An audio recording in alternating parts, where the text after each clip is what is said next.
各位朋友，大家好！又到我哋每星期嘅 Weekly Market Report 時間。今日係5月22號，2025年。我係 Boris。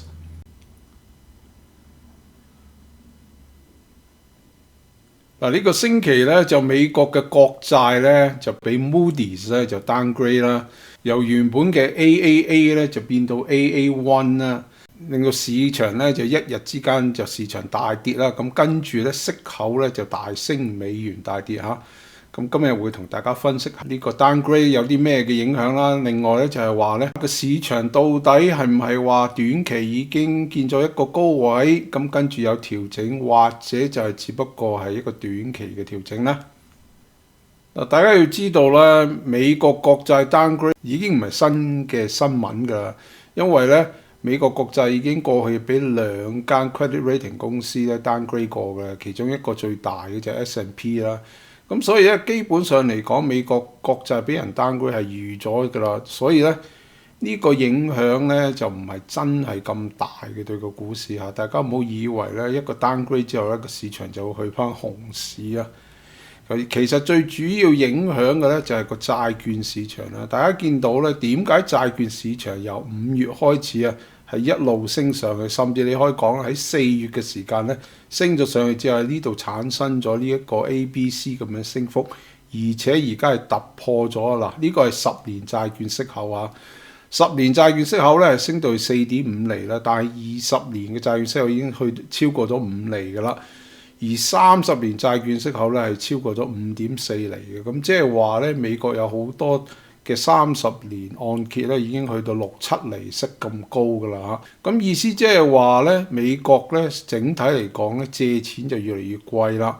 另外咧就係話今年喺6月嘅時間咧，美國係有成9個 trillion 嘅 treasury 咧國債咧係要 refinance 嘅，即係重新再借過，因為舊嗰啲到期啦。咁大家要知道咧，就係息口就已經由以前嘅1厘幾升到而家嘅5厘幾嚇。咁所以呢啲國債咧，如果係長期國債嘅話，全部咧即係面臨咧就係高息嘅 financing， 而且再加埋咧喺市場上咧買美國國債嘅國家嚇，真係就唔係咁多。咁所以咧，對於呢一個美國嘅整體嘅 credit rating 咧，亦都唔係好㗎。所以咧，市場上就出現咗 bond market 呢一個嘅大跌啦，而令到息口咧係急升嘅。咁大家要留意就係話呢樣嘢會唔會持續咧？同埋咧，呢樣嘢如果繼續持續嘅話，喺6月會唔會產生新嘅風險啦？另外一個咧就係美元啦。美元咧一路由2020年開始到而家咧，即係呢5年入邊咧，都係維持喺呢一個趨線上邊上升嘅。咁但係喺2025年咧，佢就正式跌破咗呢個5年呢個支撐位啦，而反彈之後再跌翻落嚟。所以美元咧係相當之唔樂觀。OK， 就算佢短期反彈啊，呢個反彈力度都相當之弱嘅。一般嚟講就係當美元強嘅時間咧，美國嘅股票就會強啦。但係當美元弱嘅時間咧，亦都代表啊國際嘅資金啊係湧入美國買美國股票係減少嘅。所以整體嚟講，今年咧你會發現咧就係話咧投資喺外圍咧係好過投資喺美國嘅。再加埋美國嘅股市咧，嗰個貪婪指數啊係一個高位嚟嘅，仍然雖然咧我哋見到1日嘅調整咧，但係咧投資者仍然喺個貪婪嘅情緒入邊咧，所以令到市場咧就會有短期嘅調整出現啦。而呢個咧就係 S&P 500咧就對全世界其他嘅市場啦，好明顯就係話咧。過去咧，美國係表現超越其他嘅國家嘅，但係喺2025年開始咧，就係呢一個美國對於其他國家嘅 ratio 咧係跌破咗呢個200天，即係話相對嚟講咧，美國嘅市場表現啊係遠遠差過國際市場啦。咁喺我哋1年前嘅分析就已經係分析到就係呢樣啦，所以咧投資者如果今年你係分散去亞洲國家啊或者歐洲國家嘅話咧，你嘅回報率係遠遠超過呢個 S&P 500，而且啊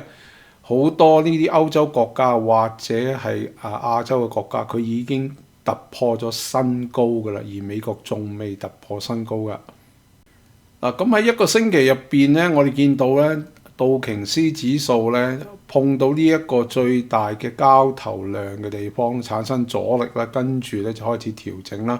咁呢個亦都係我上個禮拜預測嘅咧，就係話咧佢喺呢啲地方咧會有機會跌翻落嚟咧，甚至佢係會 fill 呢個 gap 呢個空位咧，先至有機會再上嘅。但係咧呢啲地方係有好多嘅支持力，原因咧就係呢個50天平均線、20天平均線呢啲咧都喺呢一啲地方啊。咁所以咧整體嚟講咧就係道指咧會喺呢啲地方揾到支持力啦。咁咧而且我哋係進入呢個 Memorial 假期啦，即係一般嚟講喺美國咧喺假期前2日咧股市跌嘅話咧，跟住喺假期前1日至到假期後1日，通常股市都會升翻嘅。咁所以咧好大機會咧就係呢啲跌幅咧有機會就係差唔多結束㗎啦，可以咁講。S&P 500咧一樣啦，就係話佢喺呢個星期咧由5968嗰啲位跌落嚟啦，去翻去呢一個5842呢啲地方啦。咁咧佢而家暫時係 below 呢一個10天嘅平均線，但係好快咧佢就會喺呢個20天嘅平均線呢啲地方咧就會有嗰個支持力㗎啦，而且呢個係嗰個 gap 嘅空間嘅位置啦。所以就算佢跌到去呢啲位置啊，佢 fill 個 gap 嘅話咧，佢都有好多嘅買力嘅喺呢啲地方會出現嘅。而且啊，如果我哋睇呢條 channel 嘅話，就算佢點跌啊，呢個只不過可能係佢5波入邊嘅第4波調整啫。呢一波調整之後咧，佢仲有第5波嘅會出現咧，就會 test 個 all time high， 即係最高位嘅地方。Nasdaq 咧表現係咁多個指數入邊最好啦，所以咧佢已經係好接近嗰個喺2月嘅時間嗰個高位㗎啦。佢呢次反彈去到21,500點啦，跟住開始調整啦。咁而且有好多今日我哋講嘅指標咧，會睇到咧就係科技股咧仍然係會帶動呢個整體市場上升嘅。嗱，其中一個最主要因素就係呢啲嘅大嘅公司嘅 buyback 咧，科技股嘅 buyback 係超過1個 trillion 咁多錢嘅。咁呢 corporate buyback 咧，自然咧係會 support 科技股嘅股價啦。咁所以咧 Nasdaq 有好大機會咧都未必會碰到呢一個200天平均線，甚至佢係去翻呢個20,500點呢啲位置咧就會有機會繼續去噶啦。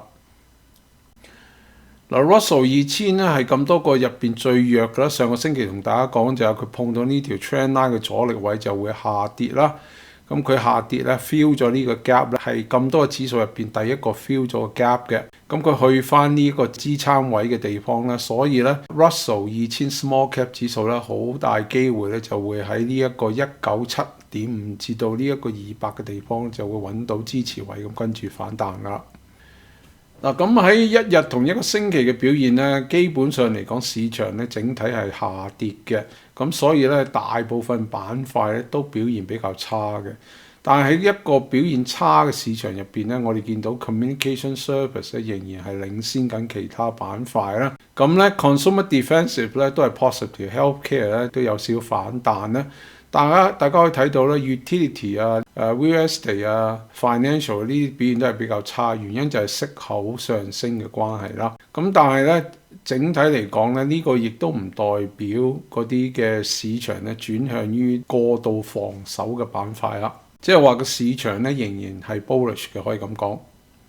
嗱，其中一個因素咧就係話我哋睇翻嗰個 credit spread 啦，就係垃圾債券同呢個 treasury 佢哋嘅息差啦。大家可以見到咧，呢一個息差咧仍然係喺低位嚟嘅。過往咧如果有任何嘅金融風暴啊，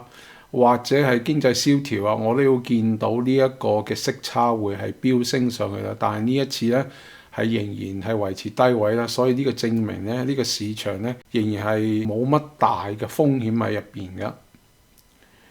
另外咧就係呢個紐約交易所嘅 McCollum Summation Index 啦。McCollum Summation Index 咧就係指市場上有幾多股票係參與個上升嘅幅度啦。咁喺技術上嚟講，如果當 McCollum Summation Index 一旦超過500以上，甚至去到700咧，呢個咧就代表一個 thrust 嘅 signal 咧，即係話咧大升嘅 signal 啦，大部分股票都參與個上升啦。呢個一般亦都係市場逆轉嘅一個 signal 嚟嘅，所以咧大家可以講啦，呢個牛市咧係重回翻嚟㗎啦，可以咁講。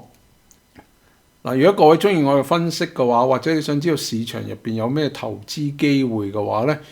請你咧可以去 Patreon 訂閱睇我哋嘅成個 video， 或者係可以去我哋嘅網站咧參加成為我哋嘅會友。咁今日同大家講到呢度啦，祝大家有個愉快嘅 Memorial Day Holiday，拜拜。